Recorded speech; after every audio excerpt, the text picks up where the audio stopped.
பார்த்தோம்னா அதுவும் கிடையாது. ஓடி நாட்டை விட்ட ஓடும் சொல்றவனுக்கு ஆதாரம் எங்க கிடைக்குதுன்னு கேட்டா, அதே வால்மீகி சொல்றாரு ராமாயணத்துல தான்.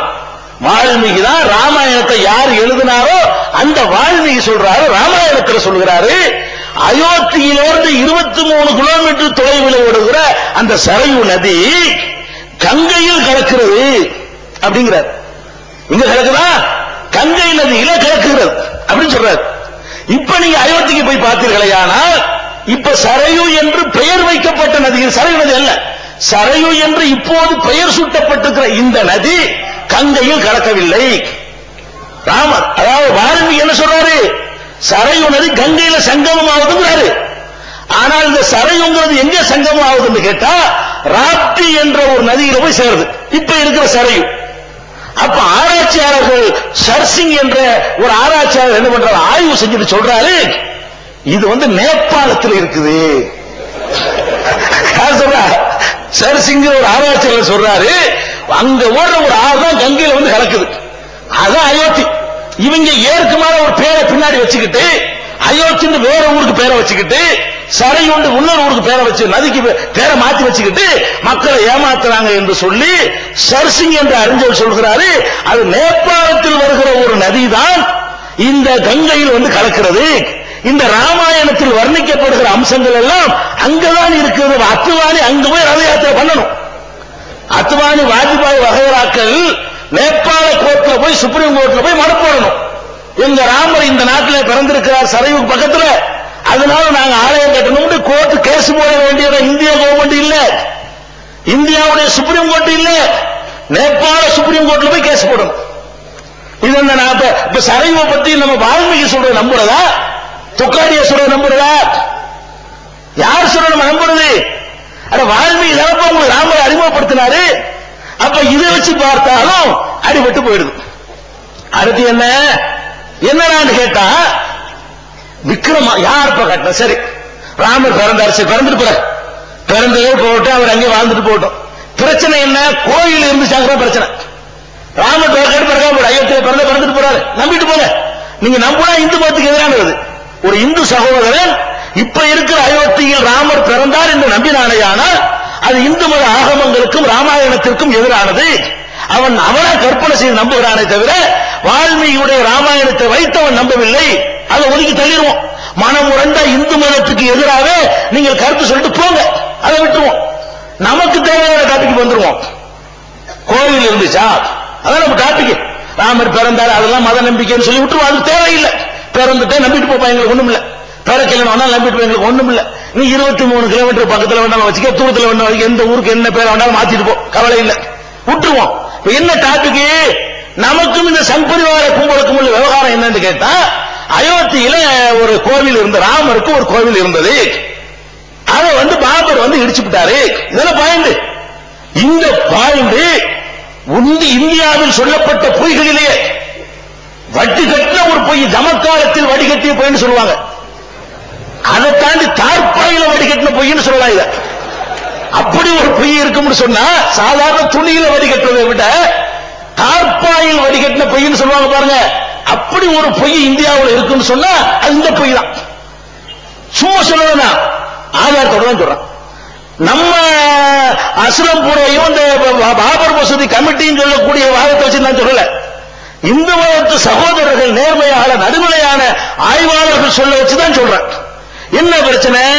அவங்கள்ட்ட கேட்கிறோம், சரிப்பா ராமருக்கு கோயில் இருந்துச்சுல, என்ன கோயில், யார் கட்டினா, எப்ப கட்டப்படுச்சு? ராமர் பிறந்தது விட்டு அந்த வருஷத்தை கேட்கல.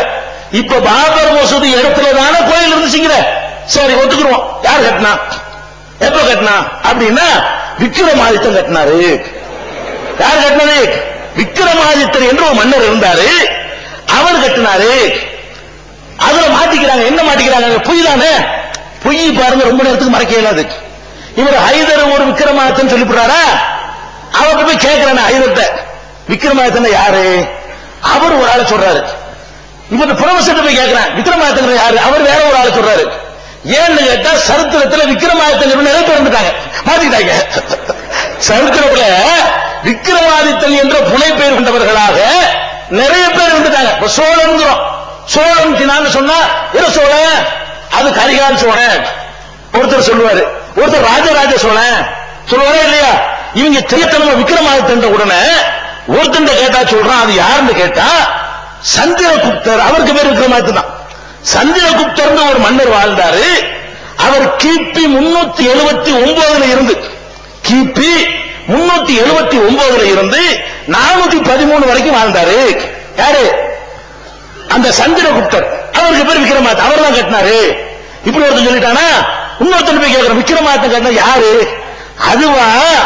அது 455 இருந்து 467 வரைக்கும் ஸ்காந்த குப்தாண்டு ஒருத்தர் வாழ்ந்தாரு, மன்னர். அவர் தான் விக்ரமாதித்தன். அவர் தான் கட்டினாரு. இப்படி 8 கருத்து. விக்ரமாதித்தன் கட்டினாருங்கிறதுல விக்ரமாதித்தன் யாருப்பா விக்ரமாதித்தன்? ஒருத்தன் சந்திரகுப்தாங்கிறான், ஒருத்தன் சாந்த குப்தாங்கிறான், ஒரு சர்த்திர குப்தாங்கிறான். 6 ஆளுக்கு ஒரு குப்தான்னு சேர்த்துக்கிறாங்க. குப்த வம்சத்தை சேர்ந்தவர்கள், குப்தர்கள் சொல்றோம் இல்லையா? இந்த குப்த வம்சத்தை சேர்ந்தவர்களுடைய ஒரு மன்னர் பேரை சொல்லி ஒவ்வொரு ஆளை சொல்லி அவங்க தான் கட்டினாங்க அப்படின்னு சொல்றாங்க. நம்ம அவங்களை மன்னிச்சு எல்லாரையுமே கணக்கு எடுத்துக்கிறோம். எல்லாரும் கட்டினாங்க வச்சுக்கிறோம். சத்திரகுப்தர் கட்டினாரு, சர்த்திரகுப்தர், சமுத்திரகுப்தர் கட்டினாரு.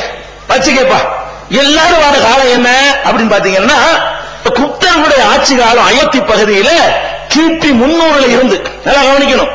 எந்த குப்தரா வேண்டாலும் இருந்துட்டு போறாரு. அவங்க எப்ப ஆண்டாங்க என்று பாத்தீங்கன்னா கிபி 300 இருந்து கிபி 1100 வரைக்கும் வாழ்ந்திருக்கிறாங்க. கிட்டத்தட்ட ஒரு 800 ஆண்டுகள் அந்த ஏரியாவுல குப்த சாம்ராஜ்யம் இருக்கு. அந்த ஏரியாவுல ஒவ்வொரு கட்டத்திலும் 10 வருஷம் 15 வருஷத்துக்கு வாழ்ந்திருப்பார். நம்ம 300 இருந்து 1100 வரைக்கும் உள்ள அத்தனை குப்தரும் சேர்ந்து ஆளுக்கு ஒன்று கட்டான்னு வச்சுக்கிறோம். ஒருத்தன் அஸ்திவாரத்தை போட்டான், ஒருத்தன் செவத்தை கட்டினா, ஒருத்தன் தூணை கட்டினா, ஒருத்தன் விமானத்தை கட்டினா, ஒருத்தன் தளத்தை போட்டா, ஒருத்தன் கோபுரத்தை கட்டினாலும் வச்சுக்கிறோம். எல்லாம் வச்சுக்கிறோம். 800 வருஷம் கட்டினான்னு வச்சுக்கிறோம். இப்படின்னு வச்சு பாத்தீங்கன்னா இதுல பாருங்க 1975 ஆண்டு இந்தியாவுடைய தொல்பொருள் இலாக்காவுக்கு தலைவராக இருந்தவர் பிபி லால்ங்கிறவர். 1975 ஆண்டு இந்த சங் பரிவாரம் அந்த மாதிரி பிரச்சனை கிளப்பி கொண்டிருந்த காலகட்டத்தில் இந்தியாவுடைய தொல்பொருள் இலாக்காவுக்கு தலைமை வகித்தவர் பிபி லால். அவர் என்ன சொல்றாருன்னு கேட்டா குப்தர்களின் ஆட்சி நடைபெற்ற கிபி 300 இருந்து 1100 வரை அயோத்தியில் மனிதர்கள் வாழவில்லை, அது காடாக இருந்ததுங்கிறார். அந்த ஏரியாவில் வேண்டா குப்தர்கள் ஆட்சி பண்ணிருக்கலாம்ப்பா. குப்தர்கள் அயோத்தியில் வாழல, மனுஷன் இல்ல. அயோத்தியில மனுஷனை இல்லாத இடத்துல போயிட்டு எப்படி கோயில் கட்டிருப்ப?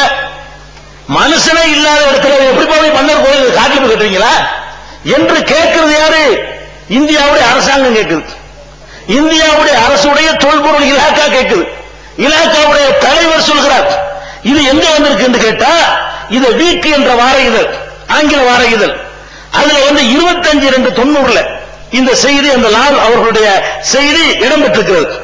அதே மாதிரி இந்தியா டுடே என்ற பத்திரிகை ஆங்கிலத்தில் உள்ள பிரதியில 15/1/89 இடம்பெற்றிருக்கிறது.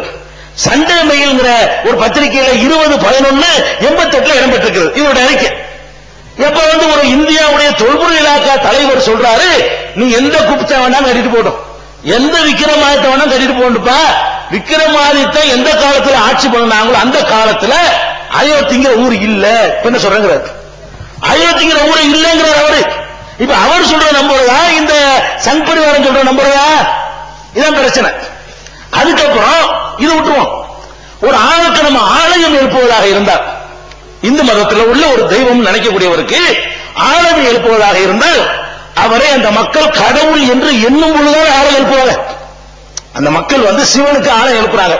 ஏன் எழுப்புறாங்க? சிவபெருமான் என்பவர் கடவுள் நினைச்சு எழுப்புறாங்க. முருகனுக்கு கோவில் கட்டுறாங்க. ஏன் கட்டுறாங்க? அவர் கடவுளுடைய மகன் அப்படி நினைத்தவங்க என்ன செய்யறாங்க? கோவில் கட்டுறாங்க.